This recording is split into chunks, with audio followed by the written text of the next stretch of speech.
Well, guess what? I fell asleep. I just this second woke up. Oh, Lord. Well, it looks like a few people are sitting here. I go Agiu Klima from Greece. Hello, Aglio. Tasty Trinket and Jeff Fairchild.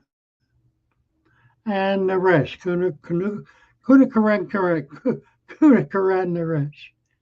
Nice to see you all. Julia. Hi, Julia. Here they through. Well, they were here. They may not be here now.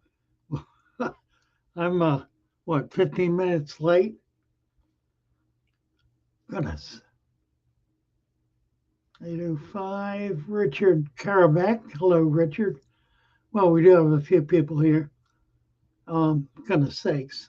My apologies. Oh, guess I was tighter than I thought. I ate some. I ate dinner late, and it put me to sleep. Lord. Oh, I did some making dinner. I have one of these super sharp knives that you just touch it and it cuts. Well, I got a really bad cut, a really bad cut, worst cut I've had in years. Uh, I sliced the tip of my finger.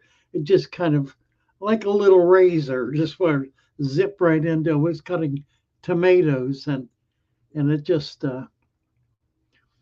I didn't really. It has stopped bleeding, which I'm happy about. There it is.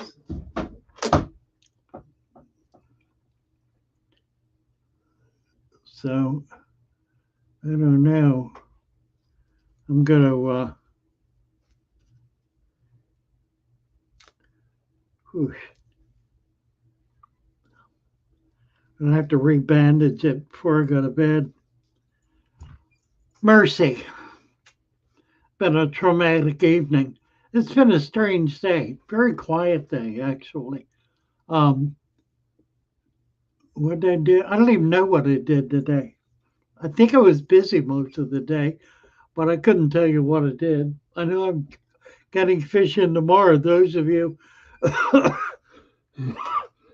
who are local, I don't know what time they're being. Usually they're into the afternoon. So they drive down from New York. So they're delivered, which is nice because I get really healthy fish and they're well packed, um, and always are just real good quality fish. Yeah, it's a nasty cut, really nasty. Christian is here. Hello, Christian.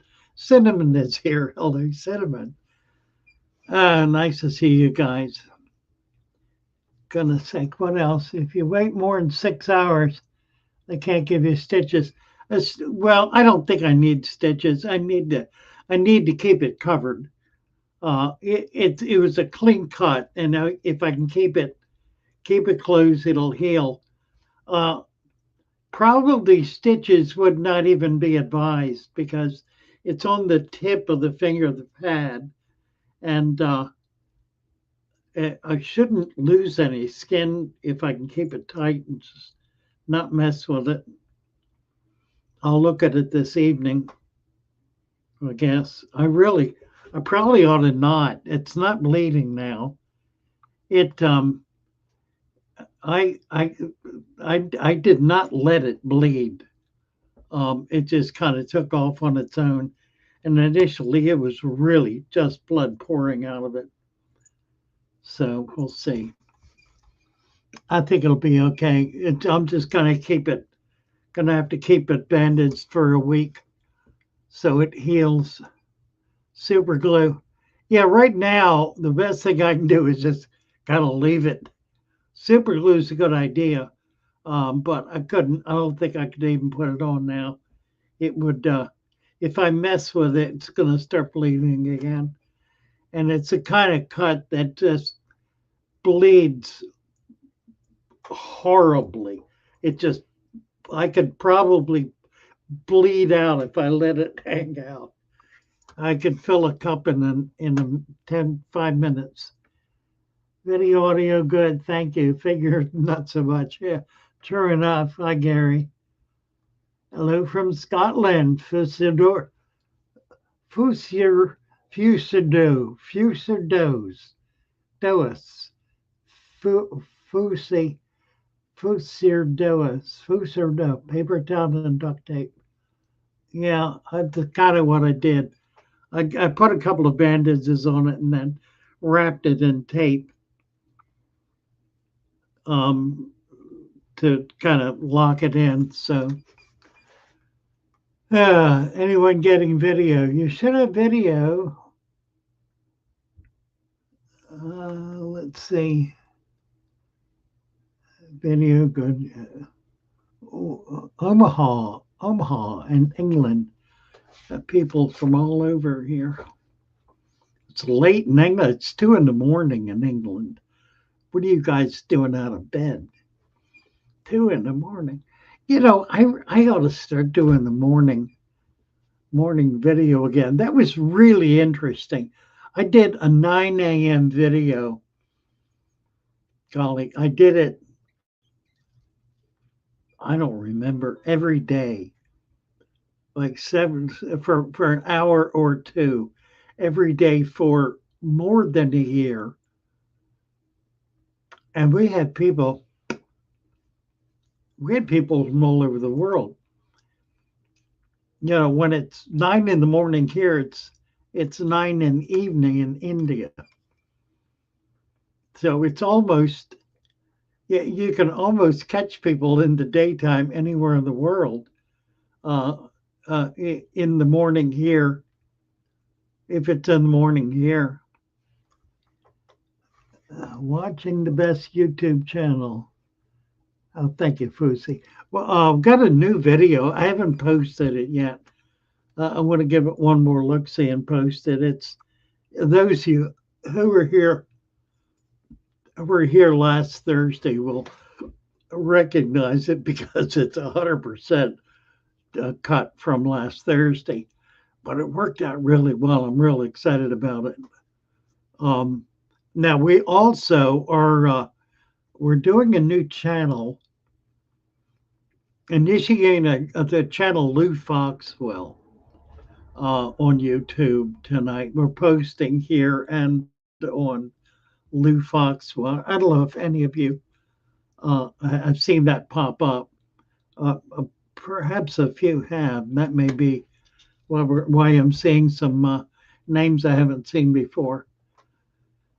I've been wanting to get a new channel going, and I think this might be the easiest way to do it and just start putting things on it. I will be doing some videos on it exclusively, I think. So far, with what happened last week, I'm happy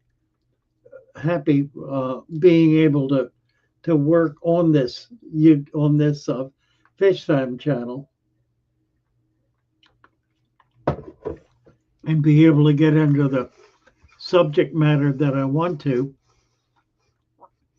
I think it's difficult for me really to separate myself from fish topically, mainly because I've spent the last 5 years trying to figure out how to say everything I want to say under the rubric of fish. And I've gotten I've finally convinced myself I can do it. So I don't know if I really need to. Plus the fact that it's my channel, I'll say what I please. You know, anybody who tells me I can't talk about this or that because it's a fish channel hasn't listened to very many live streams, because most of them are about backyard cooking or football scores and have little or nothing to do with fish. I just watched a video by Steinfold that I was very, very impressed with. They did 8 things that they'll never do again, or words to that effect. And I listened to every single one of them, and I've done videos on every single one. It was really interesting. So, my takeaway from that is that either they've been watching my videos or we share a very common experience, and I rather believe it's both.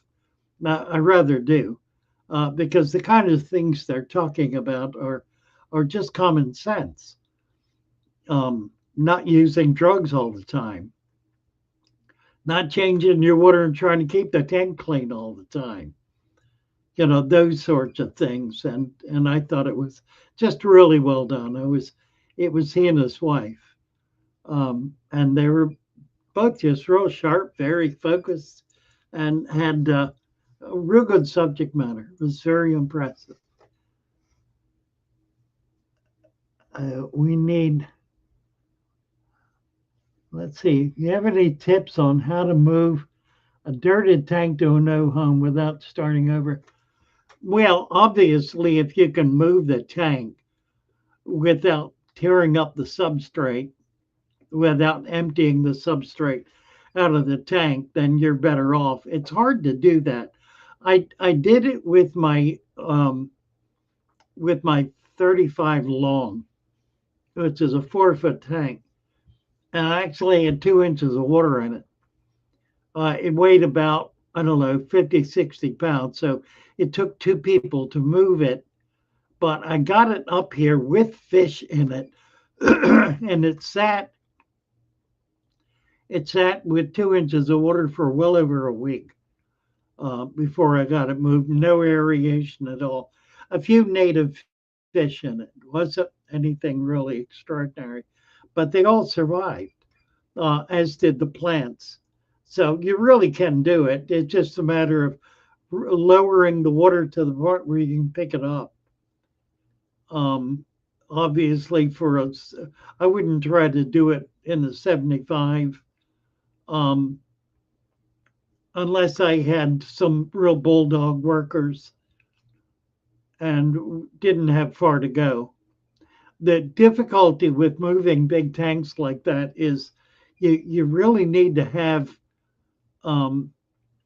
need to have it in a vehicle that has really good shock absorbers.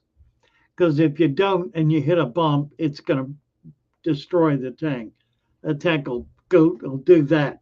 It'll flop up and smash down and be gone. Um, so you want to go easy if you're doing that. But yeah, just lower the water level and move it, and it works just fine. So long as you can move it, you'll be okay. You can even leave the plants in. You don't need to tear the plants out, particularly if it's going to be a short time. Mine, as I say, was almost a week.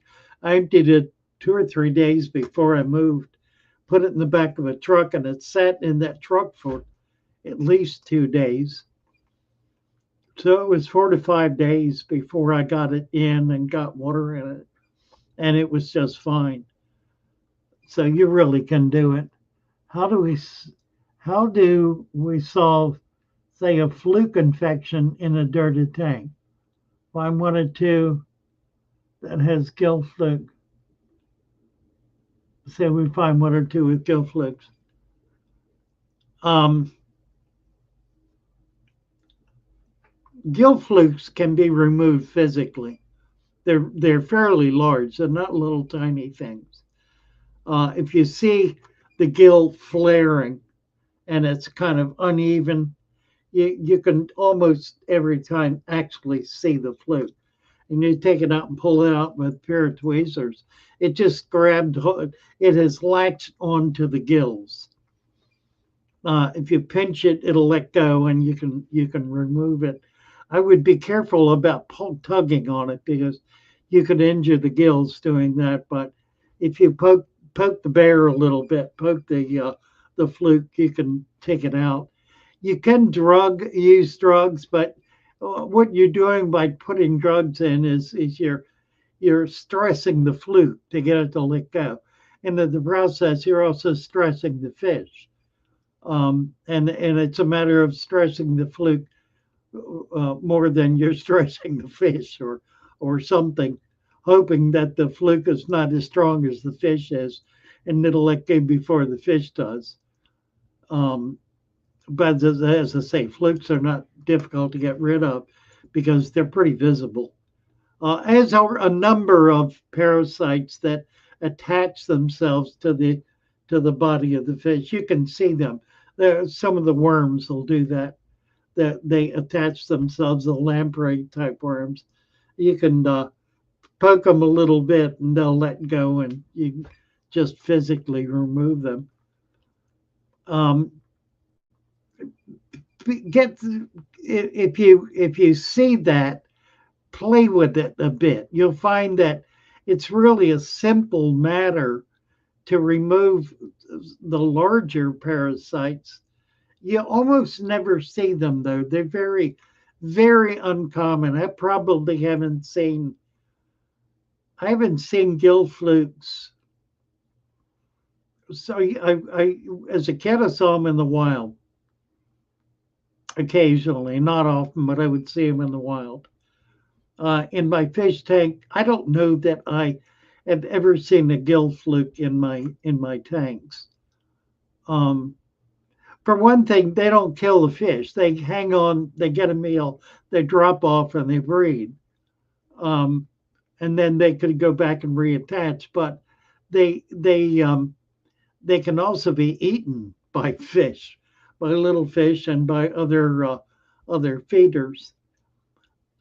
So they're not a common parasite at all. How do you channel new to your channel? I haven't watched all your videos. Would you consider doing a blackwater system? Yeah, I have, and I've got some videos on blackwater. If you type in blackwater in my channel, you'll a couple of videos will come up. I've done some. I've done a bunch of them. In fact, I did one at a one. It was about a 200-gallon tank. I did as a blackwater, and it was a blackwater, not a tannin tank. There's a difference. Most people they say blackwater, but they don't mean blackwater. They mean tannin, and they're not the same. A water with a lot of tannins in it is not a blackwater tank. A blackwater tank has a pH of 6.0 or less, with a TDS of typically less than 10. It's very soft, very acid water. And that's not what people do as blackwater tanks. What blackwater tank typically means is water with a lot of tannins in it. It's really a tinted water. It's a brown water tank, if you will, as opposed to a blackwater tank. If you use a little pond lake water from outside, helps start a tank, how likely to bring in a parasite? Probably 100%, but you're not going to bring one in. That's the point. You're going to bring in hundreds of parasites. 50% of all, get this, 50% of all microfauna, that's microscopic animals, are parasitic. 50% of, and there are probably, oh, who knows how many, 100,000 species of microfauna, probably more, but we'll just use that number. That means 50,000 parasites. And microfauna are global in their reach. An amoeba here in the States is the same species of amoeba in India, anywhere else in the world for that matter. And the reason for that is simple. They travel through the air as spore. Um, when a pond dries out, the wind will blow up dust, and they'll be in the dust, and they can go up into the stratosphere and blow all the way around the earth, and have, and that's how they've been dispersed. And so paramecium are paramecium, no matter where you are. It's the same. There are not multiple species of paramecium. Now there are some animals like nematodes where there are multiple species of nematodes, and there are other critters similarly to that are multi-species. But while there are probably 4 or 5 different species of Daphnia, they're again a global animal. Moena is Moena wherever you are. There are not multiple species of Moena daphnia. So um, the principle is, if you watch some of my videos about biodiversity, biodiversity is maintained in the wild by virtue of its biodiversity. In other words, here's the simplest example. The ick parasite can run rampant in a fish tank. Why is that? Because it has no enemies. There's nothing in there typically in a, a tank that no effort has been made to build biodiversity. There are no a parasite, an ick parasite will get in and it'll just run rampant because there's nothing there to control it. In the wild, you never see the kind of breakout of ick parasitology that you do in a fish tank. It just doesn't happen because when the parasite falls to the bottom and subdivides, it breeds asexually. It doesn't. It kind of goes into a cyst, and the cyst divides into, I think, 148 little tiny buggers, and they all come out, and they all get eaten up. Anymore in my highly diverse tanks, and not all of my tanks are biodiverse, mainly because I just haven't done it. I've got about 100 tanks, and I simply haven't done it, and I need to do that. A few of them are, most of them are not.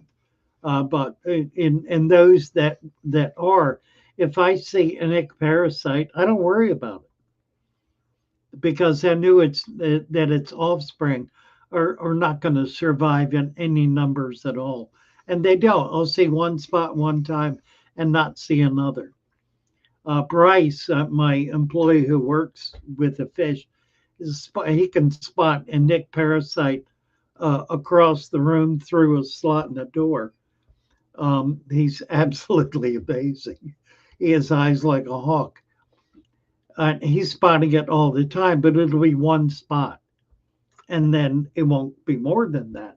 I mean, I don't get the kind of infestation that one would normally see because I have enough biodiversity in the tank to be able to control the babies when they're free swimming. They become food for other parasites.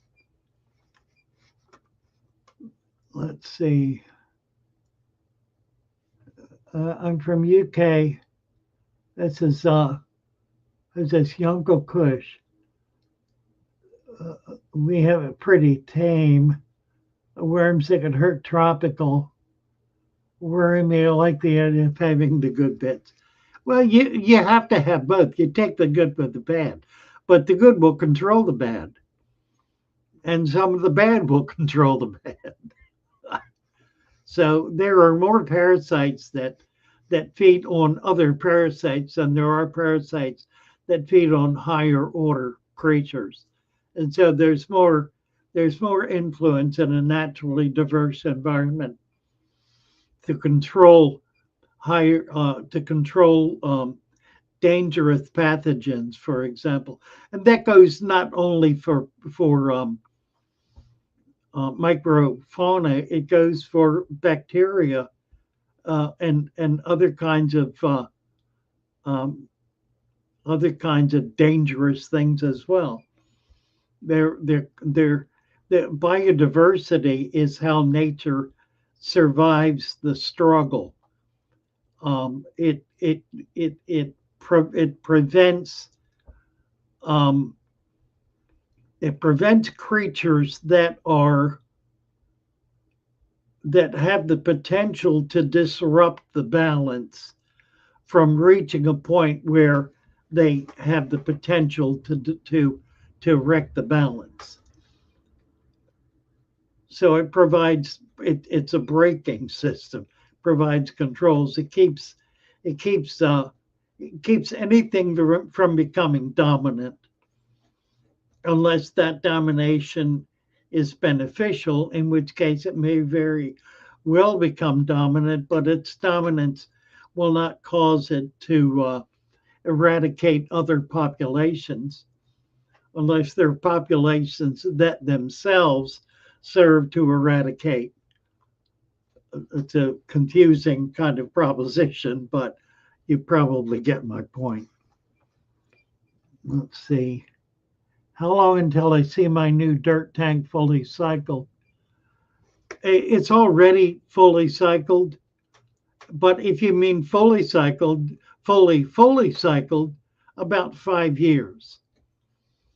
The cycling, the kind of cycling that will allow the food web to exist in such a manner that nutrients that are being consumed at any one point will go through the cycle and be consumed again. That's about 5 years for that cycle. So it's slow. It's not something that happens quickly. One of the early criticisms of this system I've been teaching is that it takes a long time. And that's true, it takes a long time. But I'm not in a big rush. And nature's not in a big rush.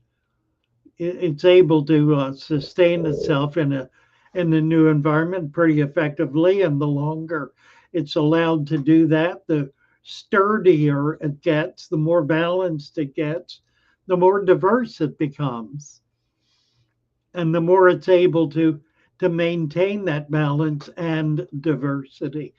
So um, let's see. I guess one of the examples is is the supplement that we've created. That supplement creates it contains nutrients that will stay in the substrate for years without being depleted. One of the problems with most substrates is they become depleted. Well, this is an enriching media, and we did that in order to be able to provide for nutrients in a system that does not easily allow the introduction of new nutrients into the substrate. The problem with fertilizers is they're too narrow in scope to really be all that beneficial. Uh, Fertilizers are created to cause a certain type of growth. They don't allow the whole plant to grow. They allow leaves to grow or fruit to grow or flowers, but rarely roots and stems and leaves. In the case of leafy vegetables, there are fertilizers that will embellish the leaves, cause the leaves to grow. Most fertilizers cause the plant to fruit, and therefore they fruit to the exclusion of adequate root an adequate root system. In the case of crops like corn, that's not important. They don't need much of a root system in order to fruit and create corn, because they're a grass, one, and they're not a grass that they're a grass that replenishes itself through seed. They don't subdivide. A corn doesn't subdivide. A corn doesn't send out runners. It's a single plant that fruits and dies. So it doesn't need much of a root system, just enough to hold it up. And in point of fact, planting it in fields allows it to grow with virtually no root system. So the fertilizer doesn't create roots; it creates fruit. You put that fertilizer in your fish tank, and it's going to mess with the uh, the natural growth rate of the plant, and will be it'll be frankly harmful to the plant. So we don't want to do fertilizers with aquatic plants because they're not good for the plants. They're typically unhealthy for the plants, and they, because of the way they act, because they overwhelm the biology of the system. They make it impossible for the plant to put out the hormones that cause bacteria to create the nutrients that they need in order to do what they're trying to do at any given moment in time. There's a sentence you need to memorize because it contains a wealth of information that's really fundamental to the nature of plants. Plants signal to bacteria with hormones.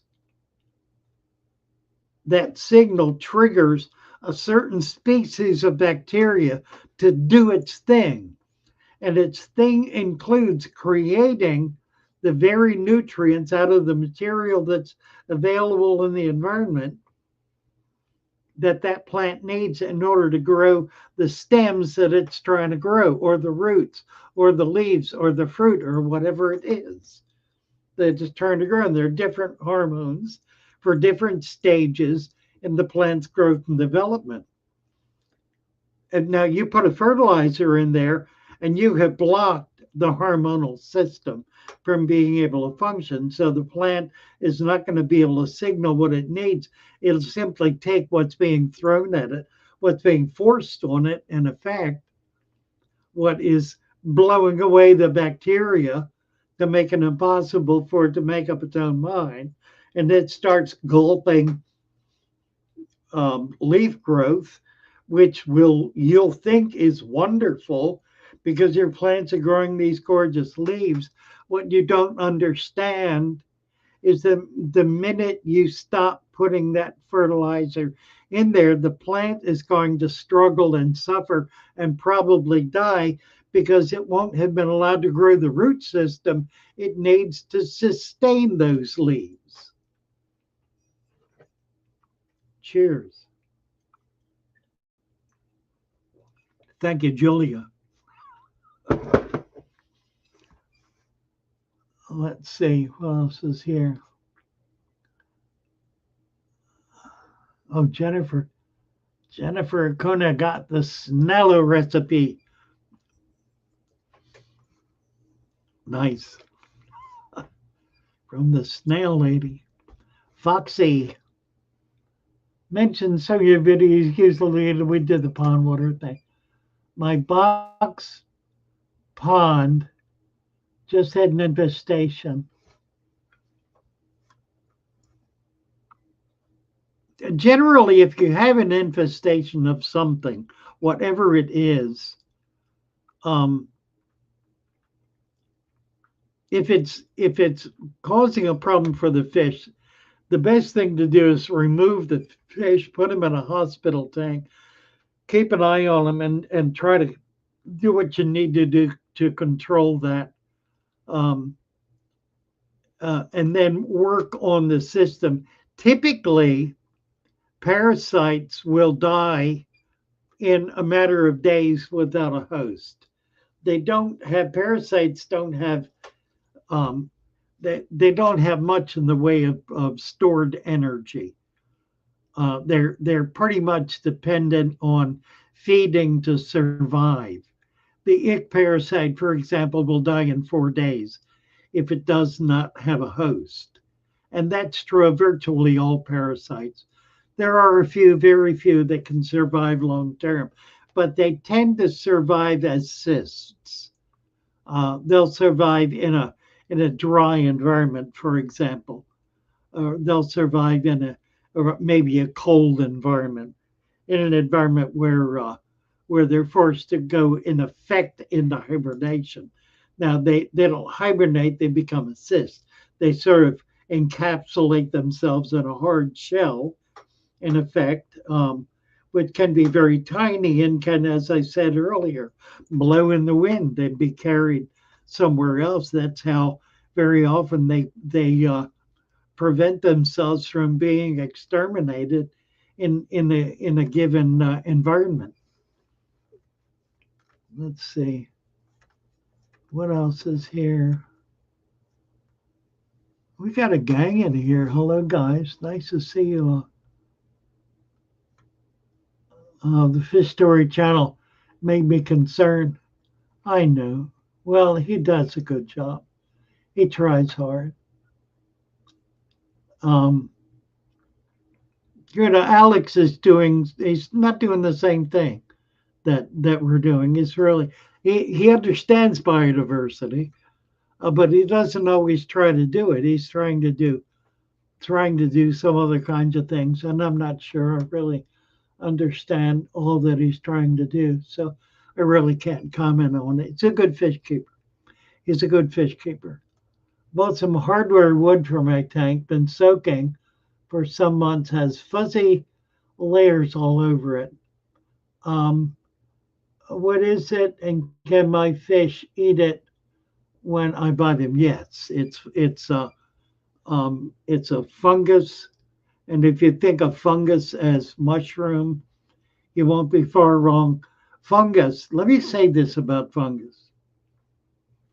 Fungus. If I can say this, I can say this.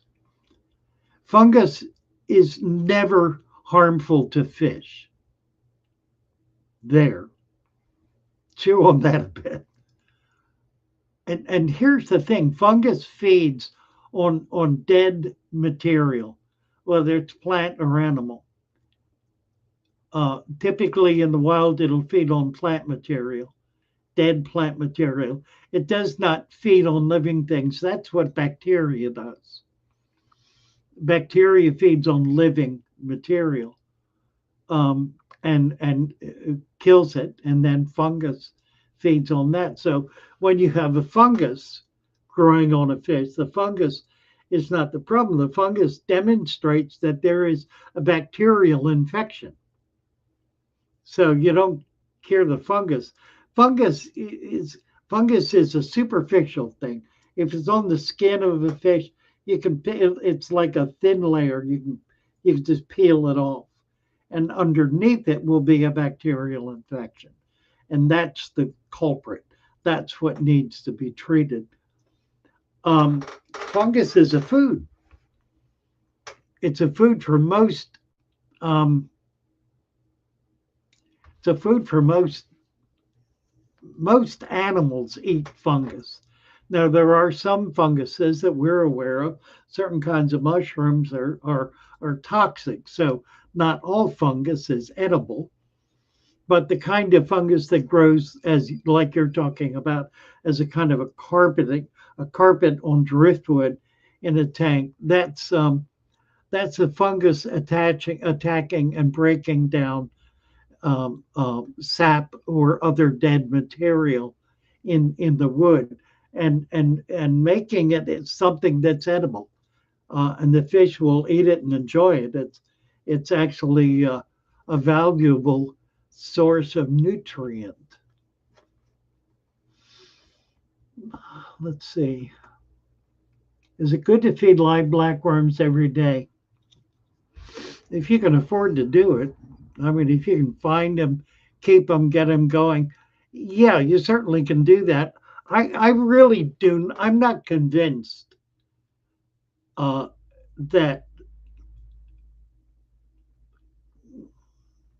how I want to say this. I'm not convinced that a wide diet, a broad diet, is healthy, or for that matter, normal for fish. Most fish will eat. Most fish eat other fish. Henry Hall used to say the best food for fish is fish. You want to feed fish? Now, he was feeding big fish. When I first saw his fish room, he had 40 tanks. Not one of them was less than 100 gallons, and not one of them had more than one fish in it. They were all bare tanks, dead bare tanks, no lights on them. He had made lift tube filters that sat as sponges on top of a plastic grate with sides on it that was the filter. And he fed those fish typically twice a month. He would drive a couple of hours to go up to Frederick, Maryland, to Goldfish Road, to a goldfish farm up there, the name of which I don't remember anymore, and buy goldfish. He would buy larger ones. He'd buy like the 4-inch goldfish, and he would buy 500 of them and bring them back and feed most of them one day. He would hold some over and feed them out over a period of a couple of days, but it was the fish were just on a glut for 2 or 3 days, and then they were gone. He did that twice a month, year round, twice a month, every 2 weeks. Take a trip up, get goldfish, bring them back, feed them out. He had 6-foot electric eels, pacu, 20 pound pacus. He had a caiman that was 4 foot long. Amazing collection of fish. I got him an arapima. He was able to keep an arapima and a paddlefish. Those were the two. I wasn't able to get a paddle for him. I did finally get some paddlefish later on, and I'm looking to get some this spring for the pond. I'm kind of excited about that because they do a good job of keeping the pond clean, and we have a problem with our pond. So I want to get some and see if that'll resolve that issue. But that's all he ever fed. I mean, that is all he ever fed the whole time I knew him, which was years, 4 or 5 years, I guess. We were talking about food diversity. Obviously, if fish can eat fish, then it's getting everything that fish need in order to survive. Does that make sense? And that's typically how fish feed. They'll have a single, maybe a secondary source of food. Little fish, for example, tiny fish will feed on small crustacean, typically shrimp. Tiny fish, but typically shrimp, and that's all they'll ever eat. And there are hundreds of species of shrimp, some of which are virtually microscopic. So you feed on all that microfauna, macrofauna, and small crustacea, and that's all they ever eat. They may peck on plants. Some of them will eat plants. Mollies, for example, will eat algae. But they don't have a big diversity of food. We feed them. We think it's a good idea, and the theory is good. The theory is that with different foods, you get different nutrients. But with certain food, you get all nutrients. Shrimp, for example.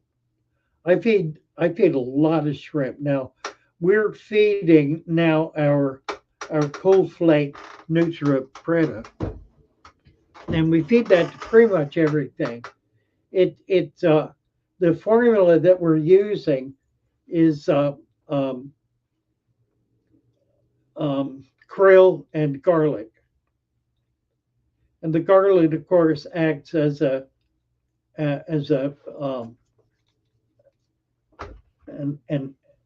gut cleaner, a gut cleanser, and the shrimp is a primary nutrient So it's providing the food that the that the fish needs. And I add shrimp to that. I may add fish eggs. I do feed a lot of fish eggs. We got a whole line of frozen products that I'm trying to figure out how to ship. I haven't got that one worked out yet, but as soon as we do, we'll be able to provide you with a nice variety of frozen foods. There are a lot of them, and they're really quite nice. Uh, Shipping them is a bit of a problem. Favorite low CO2 plant? I don't know what a low CO2 plant would be, frankly. I really don't. That would be a plant that does not um, do photosynthesis. And I don't know of any plants that don't do photosynthesis. You're into another animal kingdom or plant kingdom. That's more. I don't know. It's more even the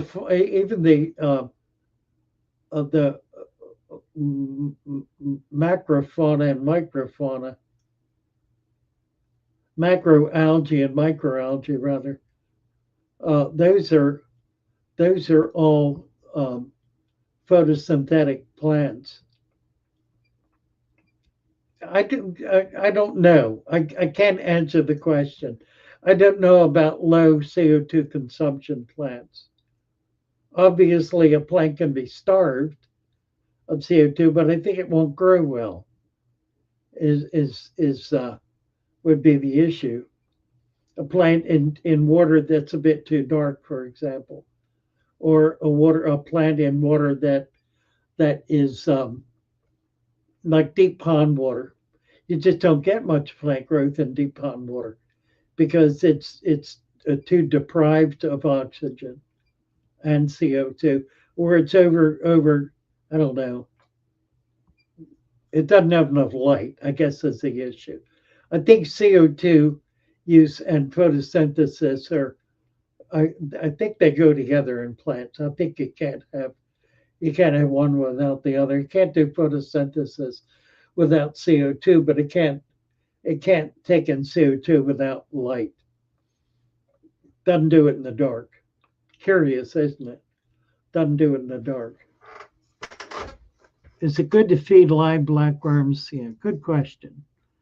Can the biology, such as those you've mentioned so far, survive in water that has high levels of sodium, such as tap water that uses a water softener? Uh, yeah, it's called saltwater fish. There's a wider diversity of animals in saltwater than there are in freshwater.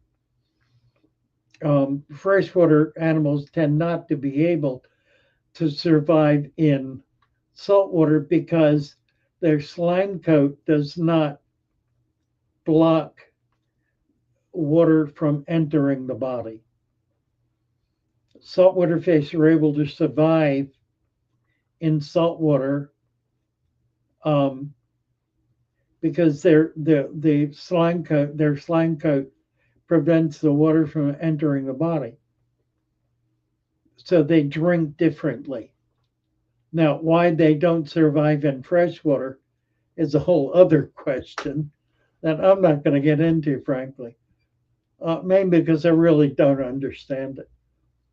But I know that the reason freshwater fish cannot survive in saltwater is because they can't block the salt from entering the body the way saltwater fish can.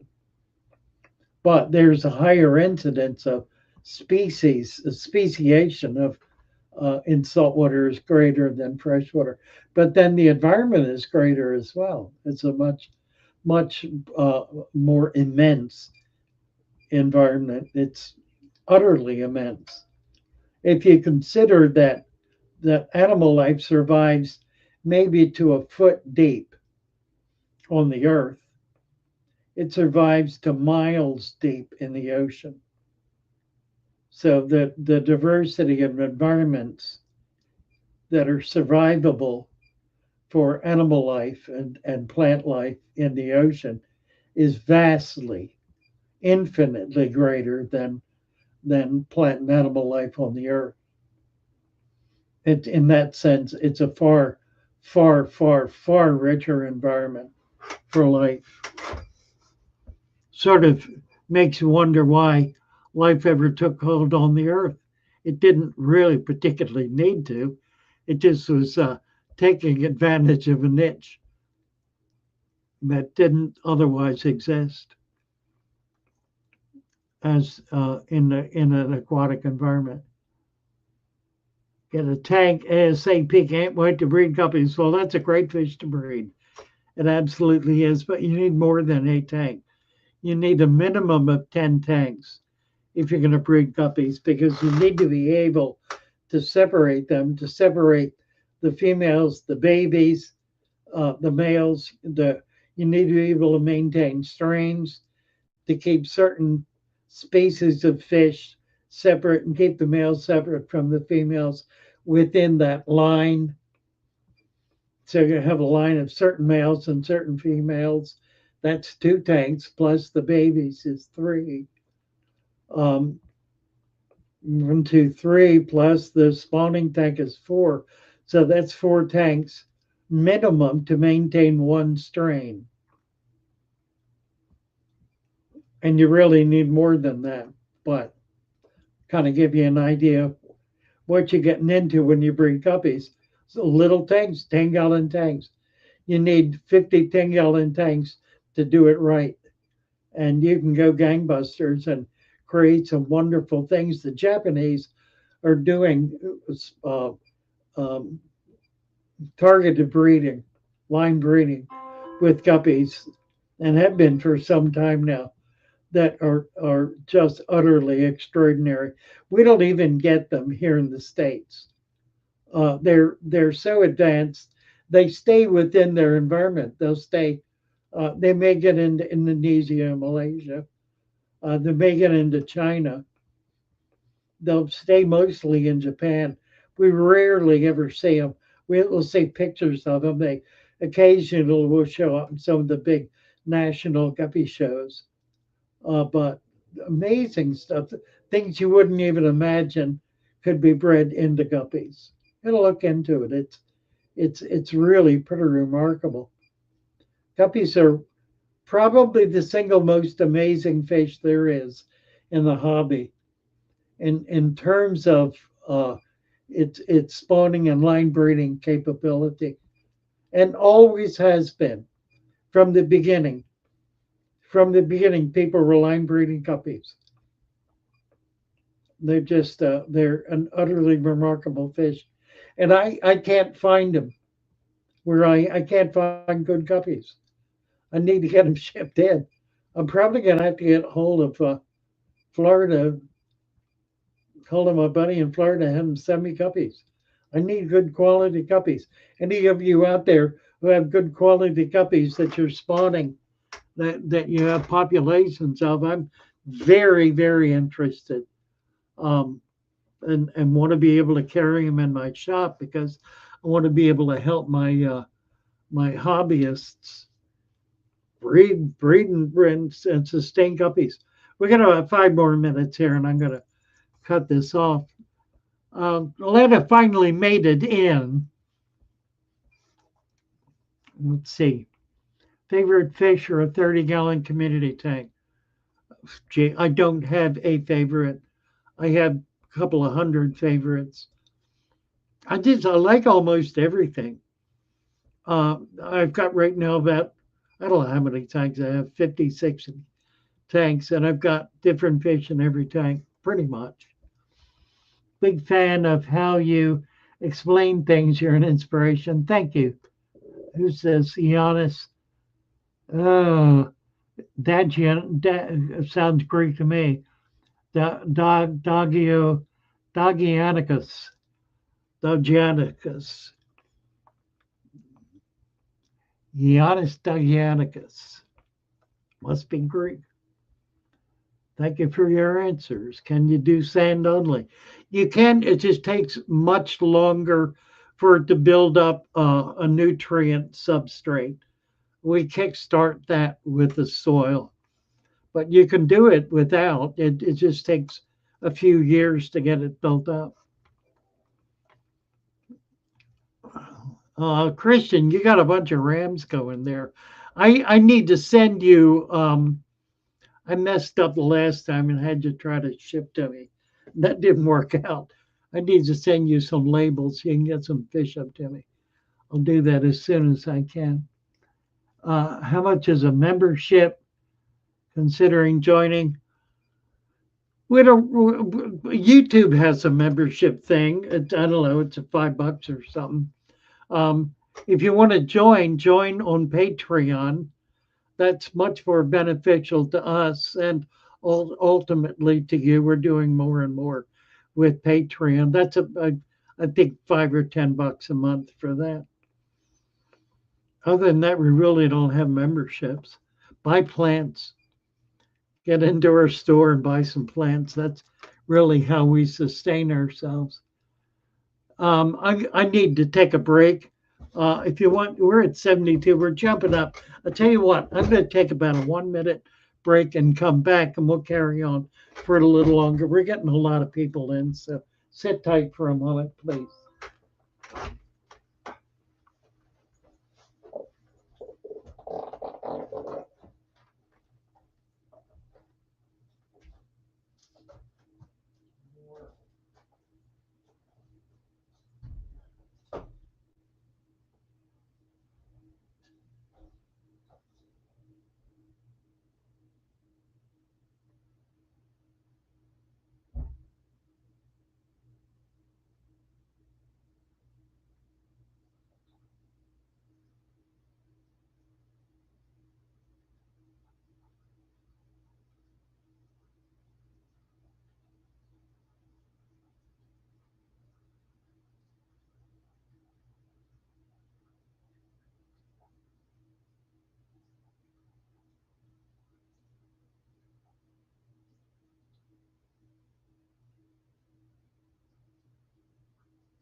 Oh, Lord. All right, I'm back. Let me pour a little tea here. Carry on here a little bit. Let's see where we're at. Favorite stocking options for a 30 community. Um, it really depends on what you want to do. If you're talking Tetris, that's one thing. You're talking like um,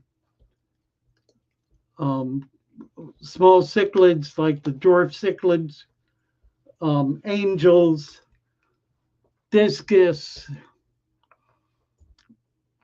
catfish.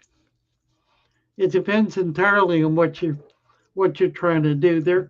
I don't I don't I don't have a favorite fish.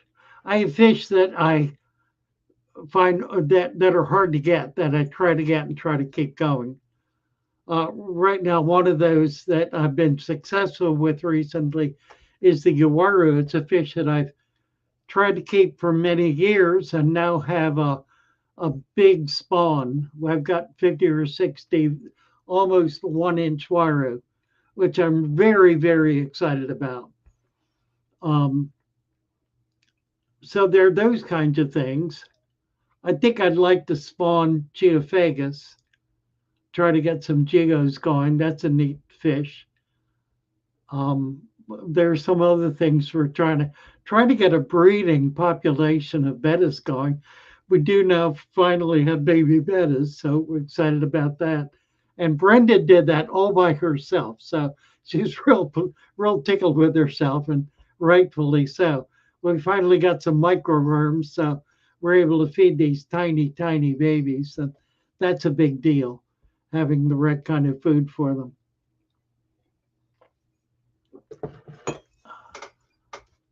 Black ocelotus had babies. Bravo. Nice job. Greatest mug you'll ever have, says Julia. It's a nice mug. Let's see. What are your favorite? We did that stocking options thing. Let's see. Thundermuck. Starting a new tank and the resurrection jars have snails. Seems like a little else. Except because of the winter cold. Probably, yeah. There's a lot in there that you can't see. In terms of biology, there's a lot of bacteria, a lot of uh, uh, different kinds of microflora. Um, there's fungus in it, plus microscopic life that's just too tiny to see. So you don't always get to see the macros, the bigger stuff. But remember that that's a very tiny portion of what actually is in there. So keep it going. It'll be great. Yeah, and you can add to it again in the spring, but start putting some of that in your tank. Get it going in the tank. You don't always see the most important things because they're too tiny. They're microscopic. Let's see. Will shrimp eat shrimp? Uh, yeah, they will. If they're dead, they will. They're not going to eat them live because that's not the way they feed. They feed on dead material or on plant material or on fungal material. They don't feed on living material. Obviously, ones are dying, says Troy. Yeah, that's right, or Troy. That's right. 4 foot red-tailed catfish video in a restaurant getting eaten. Ah, I've done that. Um, when I had my shop in Florida, we would get really big fish come in, big pacu, big red tails, big stuff. We once had somebody bring about 24-foot clown knife fish that they had caught in a local pond. We kept a half a dozen of them. But typically, I would get these. We had club meetings once a month, and I would get like a big pacu, a big 20-pound pacu, and take it across the street to the Thai restaurant and have them prepare it and then serve it at our club meeting. And it was always a smashing hit. They got to eat red tail or got to eat pacu or whatever it was. Only did that with big fish that I really had no reason to want to keep. And of course, it was a very special kind of use I put them to. So it benefited the culinary delights of lots of fish people. Want to set up a planted tank, I have an 80 long, can't afford aquarium soil. Can I make the soil? Absolutely. If you go to fatherfishaquarium.com, fatherfishaquarium.com, that's our primary website. You'll find all the links for everything there. Get into the shoal, their Discord server, and ask for the worksheet on creating soil. The formula is right there. You can do it yourself. You can buy the supplement for about $30 and add that to your soil. That's what a lot of people do, particularly with big tanks. You just buy a couple of bags of potting soil and peat moss and finished manure, finished compost, and add the supplement to that, and you're good to go. And cap it with sand. Let's see. Yasti has asked the same question about 100 times. I see. We got it, Yasti. We got it.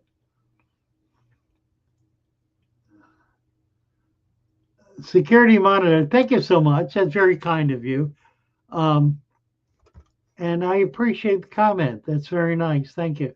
Yasti, you can stop posting now. Honest to God, he posted 100 times. Well, I got it. I did get it. That's one way to be sure your question gets answered, isn't it? Just keep posting it. As if I'm looking at all, eventually I'll see it, and keep posting it until I see it. I guess I can't say too much negative about that. Let's see. It thinks this water is too acidic for shrimp. That's not likely. Um, that's likely not the problem. It may be too warm. The shrimp tend to like cooler water.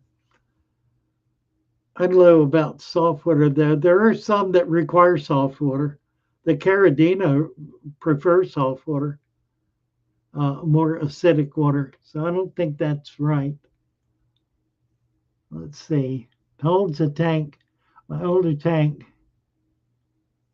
My older tanks do best for shrimp. They have more food in them. Older tank will have more available food for shrimp. Generally, if shrimp die, it's because they're starved.